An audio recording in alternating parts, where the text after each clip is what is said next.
Thank you, Danielle. And that song is by Desiree Goyette, one of our singers. And sung it here first once before. It's so wonderful to have your voice and that music mixed here first today. Thank you. Today, I'm speaking about beginner's mind. And as I meditated and prayed and prepared for the talk, the more and more I got into it, the more I realized that if I'm truly practicing beginner's mind, I can't know what I'm going to say.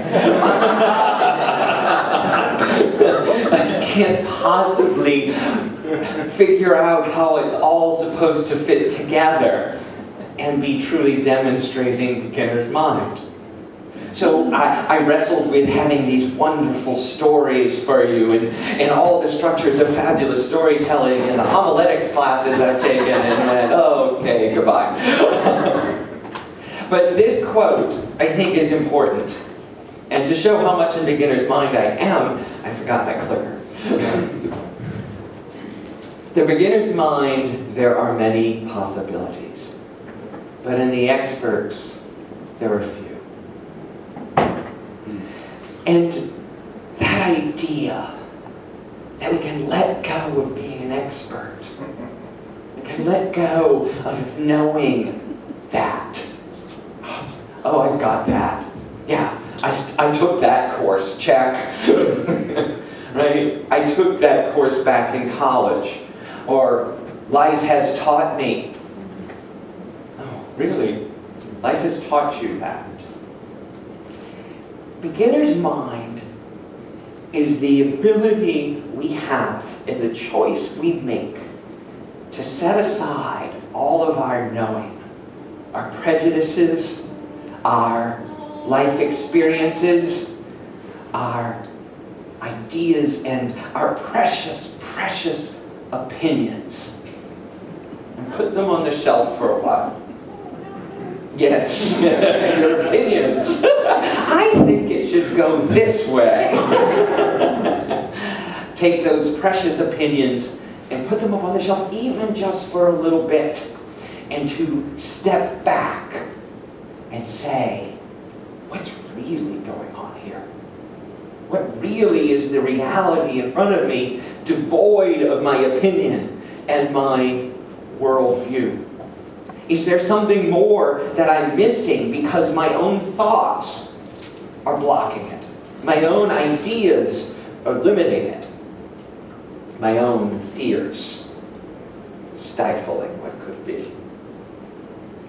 A couple weeks ago, David Old, on his first Sunday with us here, told the story of the Zen master, Hoisen, and his constant refrain of, "Is that so?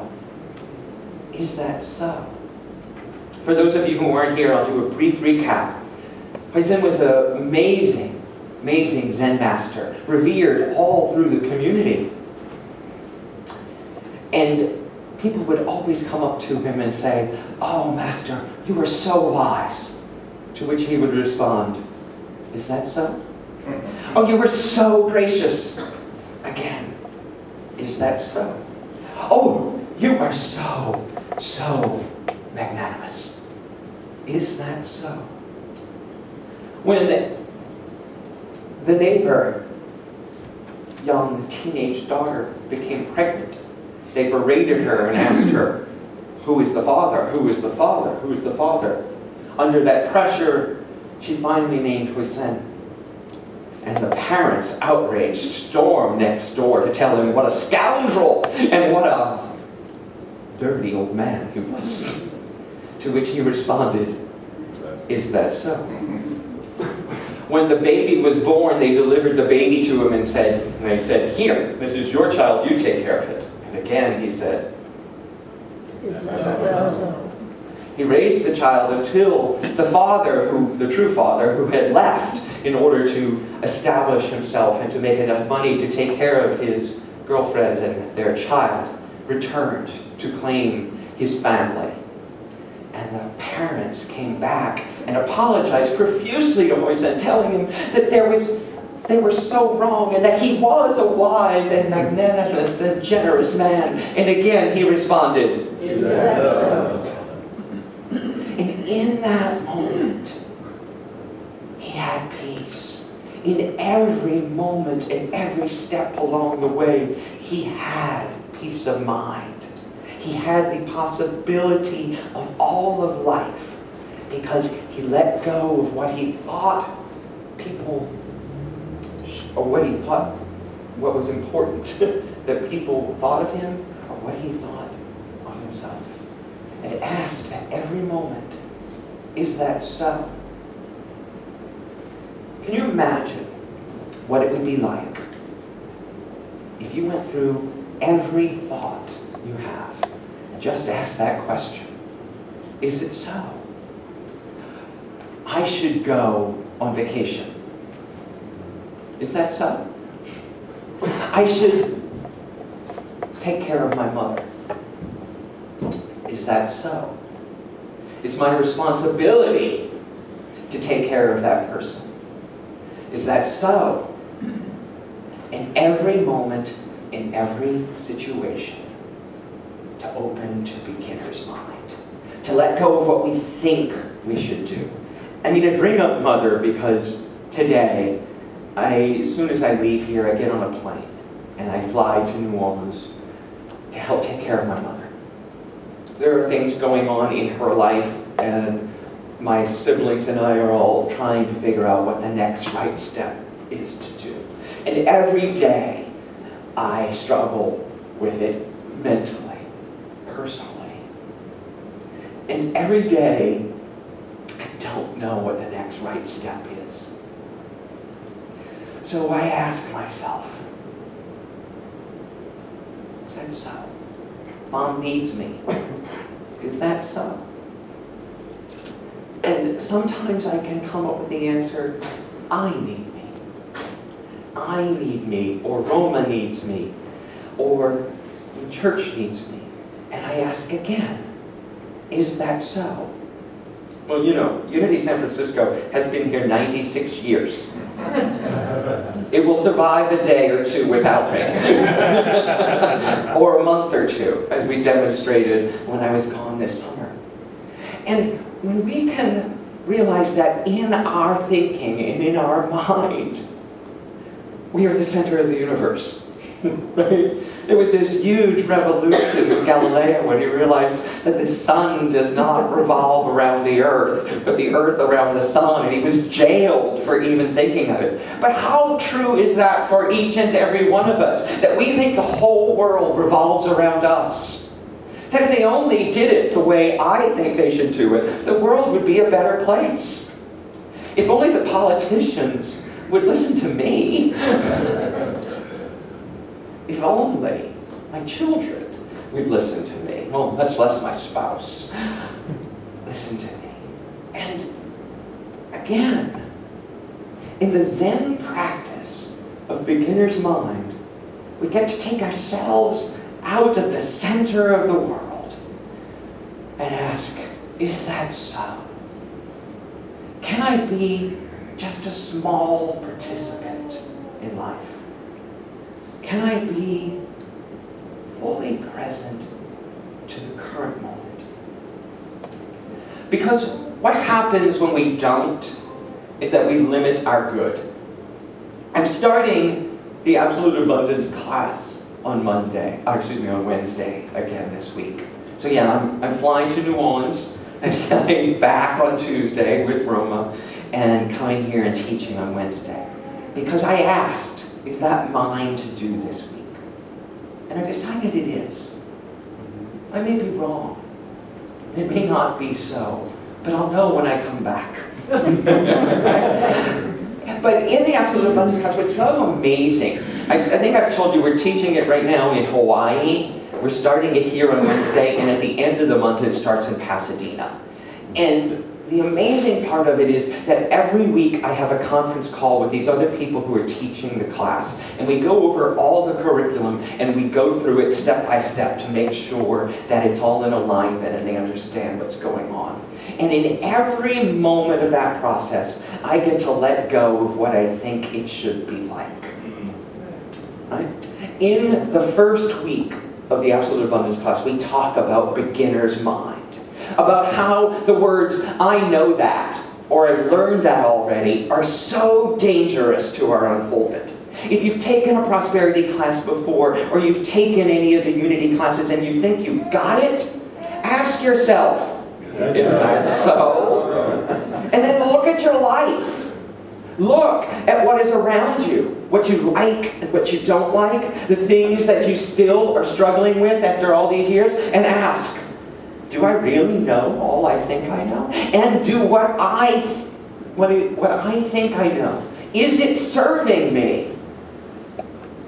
What I think I know, is that so? Oh, yeah. It's hard to ask that question. It's hard to be able to look at what we believe, right? And there what it comes down to is not just a thought, it's a belief. A belief that if I add 1 plus 1, I will get 2. A belief that if I just keep on this course, everything will work out. And in that belief, there's a possibility, just a small one maybe, that you're wrong. Right? Can we all just open for that for a minute? There's a possibility that we're all wrong. And in the Absolute Abundance class, I encourage that thinking. I encourage people to challenge even what I've written in the text. Even challenge what we teach in the course. Because in that challenge, in that opportunity of really wrestling with a concept or idea is your greatest good. There's a quote from the Buddha that goes, "Do not accept any of my words on faith. Do not accept any of my words on faith, believing them just because I said them, or because they're written on some piece of paper somewhere. Critically examine every product, and only accept what passes the test by proving useful and beneficial in your life. Only accept what passes the test of the examination and asking, is that so? Is that truth? Is that what we need to do? To become like a little child and examine everything and say, what is this? Is it a spoon or is it a drum? Is it a wire or is it a pacifier? That's my new thing. Watching her chew every wire in the house. Luckily she doesn't have teeth. Right?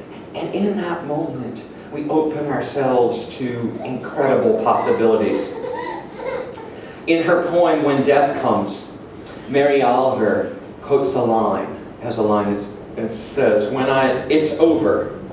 I want to say that I have been a bride married to amazement. I've been a bridegroom taking the world into my arms. And rather than keeping everything at arm's length, how would it be if we enveloped in everything, took it in, digested it, chewed it out, and decided if it was live and true and real for us? To wrap our arms around amazement and ask, is that so? Is that so? In this course, we look at imagination. We look at our beliefs around money.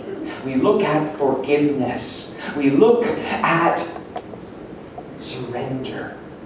And we look at celebration. We look at all the spiritual principles of prosperity. And we ask, is that so? Is that so? We look at health and healing and ask, is disease real? Is lack permanent? And is death eternal? I invite you this week, this month, and this year to continually ask, is that so? Whenever you notice something crossing your mind. Because those habitual thoughts, those habitual, constant thoughts of, I can't, I shouldn't, there's not enough, are the things that are blocking you from becoming the bride to amazement. The bridegroom who wraps his arm around everything. This is our choice today. To ask our own thoughts. Is that so? Is that so? Let's take that to our time of meditation.